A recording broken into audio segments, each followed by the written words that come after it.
Student welcome back to my channel Samrat Academy. Student आज की इस वीडियो में आप लोगों को बताने वाला हूं कि इंग्लिश में सेंट्रल आइडिया लिखने का ट्रिक बिना पढ़े बिना याद किए सिर्फ ट्रिक से मेरे प्यार बच्चों इंग्लिश पढ़ने भी नहीं आता या लिखने भी नहीं आता फिर भी आप लिख लेगो सेंट्रल आइडिया को 100% गारंटी है। टीचर खुश होकर पूरा का पूरा नंबर देगा। मेरे प्यार बच्चों सेंट्रल आइडिया इंग्लिश के पेपर में बहुत ही ज्यादा सिंपल होता है मेरे प्यार बच्चों और स्कोरिंग होता है मेरे प्यार बच्चों।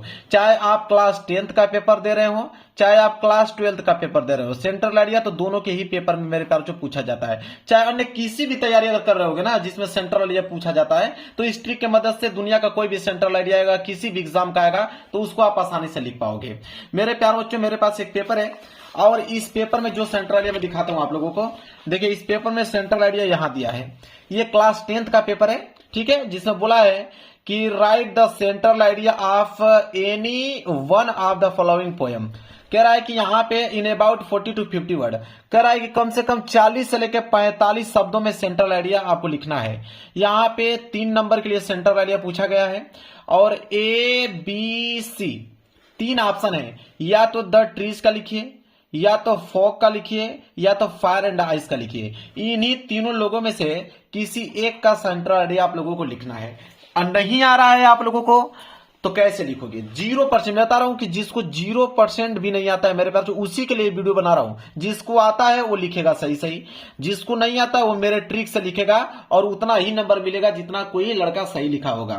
देखिए कैसे, सबसे पहले मैं आप लोगों को नियम बताता हूं, ठीक है। सबसे पहला जो नियम होता है मेरे प्यारे बच्चों वो रूल नंबर फर्स्ट ये कहता है, इसको समझिए कि सबसे पहले आपको जो सेंट्रल आइडिया कर रहे हैं उसका नाम लिखना होता है। मतलब पहले आप तीनों में से ये चूज कीजिए कि कौन सा आपको सेंट्रल आइडिया लिखना है।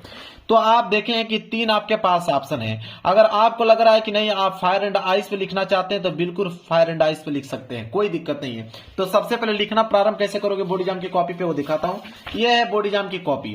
अगर आपको सेंट्रल आइडिया लिखना है तो सबसे पहले आप उसका क्वेश्चन आंसर डालोगे।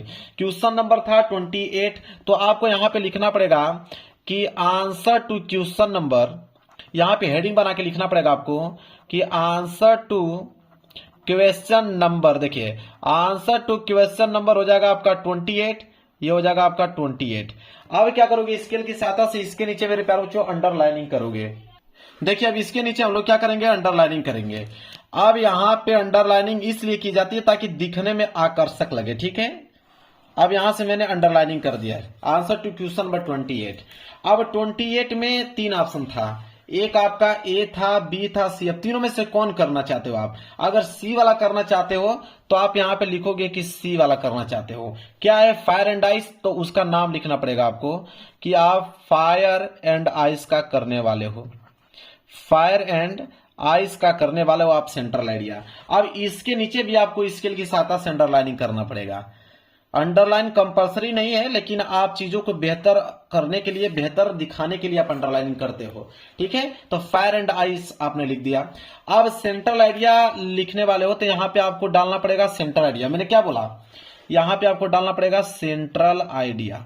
यहां पे ये हेडिंग है आपकी, सेंट्रल आइडिया हेडिंग हो जाएगी। अब यहीं से लिखना आप प्रारंभ करोगे। सेंट्रल आइडिया हेडिंग आपने बना लिया। अब इसके नीचे भी आपको यहां पे अंडरलाइनिंग करना पड़ेगा, इसके नीचे भी आपको अंडरलाइनिंग करना पड़ेगा जिस प्रकार मैं करता हूं। देखिए इस तरह। अब मेरे प्यार बच्चों आप समझिए नियम क्या कहता है। नियम यह कहता है कि important central idea of class 10th और important central idea of class 12th। देखिए 2 ऐसा सेंट्रल आइडिया आपको बता दूंगा कि जो कि हर एक पेपर में आता है।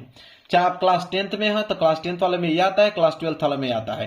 क्लास 10th वाले बच्चे थोड़ा ध्यान देंगे, उनका डस्ट ऑफ स्नो वाला जो चैप्टर है और दूसरा है फायर एंड आइस जो अभी मैं बताने वाला हूं। तो देखिए डस्ट ऑफ स्नो और फायर एंड आइस दोनों के जो लिखे हुए हैं रॉबर्ट फ्रॉस्ट लिखे हुए हैं, ठीक है। दोनों चैप्टर के जो राइटर हैं सेम है, रॉबर्ट फ्रॉस्ट। और क्लास 12th में माई मदर एट 66 और अ थिंग्स ऑफ ब्यूटी, ठीक है। तो माई मदर्स एट 66 के हैं कमला दास जी और अ थिंग ऑफ ब्यूटी के हैं जॉन स्कीट। ये 2 ऐसे सेंट्रल आइडिया आता है कि जो एक ना एक जरूर देगा। देखें इस पेपर में डस्ट ऑफ स्नो नहीं दिया तो फायर एंड आइस दिया है, किसी में फायर एंड आइस नहीं देगा तो डस्ट ऑफ स्नो पक्का देगा। तो दो ऐसे हैं सेंट्रल आइडिया कि जो हर एक पेपर में पूछा जाता है और दोनों के ही राइटर सेम है, रॉबर्ट फ्रॉस्ट। इतना ही आपको पॉइंट याद कर लेना है। इतना याद हो गया, चलिए कैसे लिखना प्रारंभ करोगे उसको समझिए। अब मेरे प्यारो बच्चों सेंट्रल आइडिया आपने यहाँ पे हेडिंग डाल लिया। मैंने कहा कि सबसे पहले आपको जो सेंट्रल आइडिया कर रहे हैं उसका नाम आपको मालूम होना चाहिए।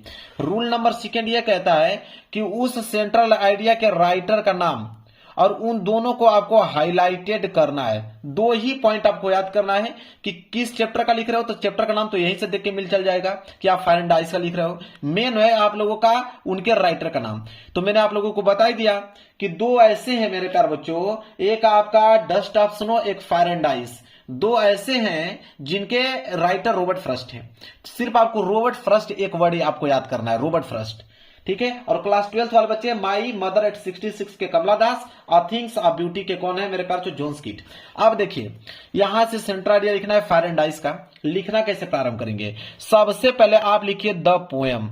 सबसे पहला होगा आपका द पोएम, यहां लिखिए कि द पोएम।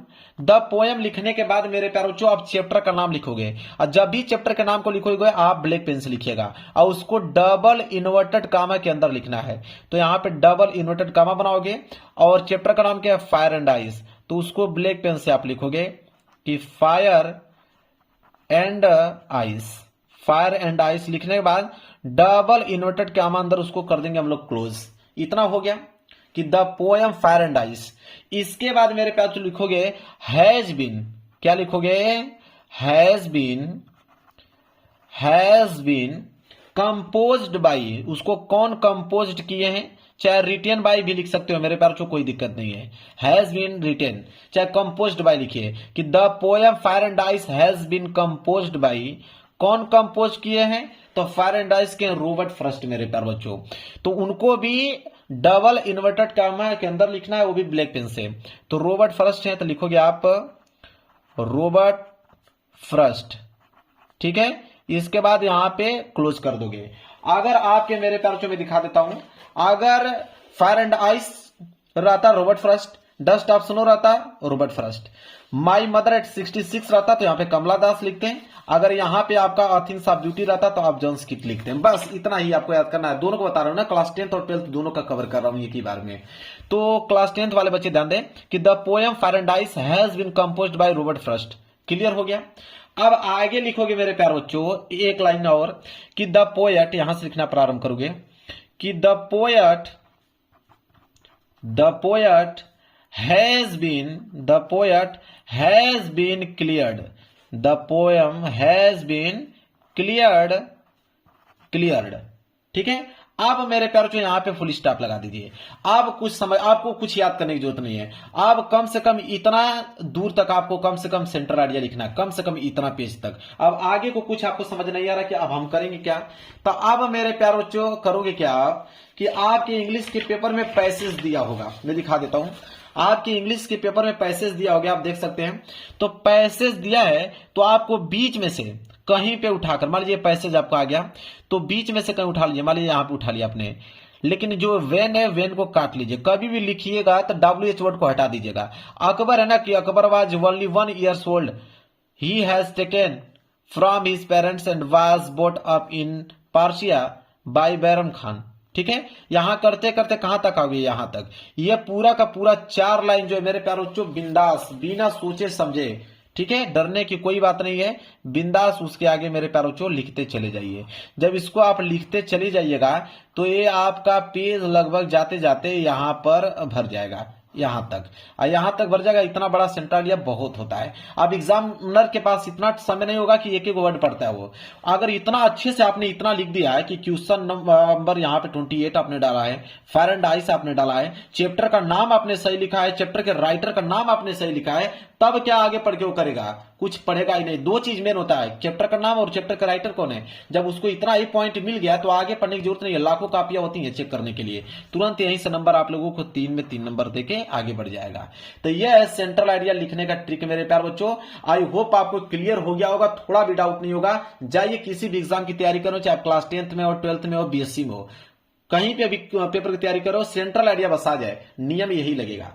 ठीक है, तो वीडियो पसंद है तो लाइक कर देना, चैनल पर न हो तो चैनल को जरूर सब्सक्राइब कर लेना। मिलेंगे एक प्यारे से नेक्स्ट वीडियो में, तब तक के लिए धन्यवाद।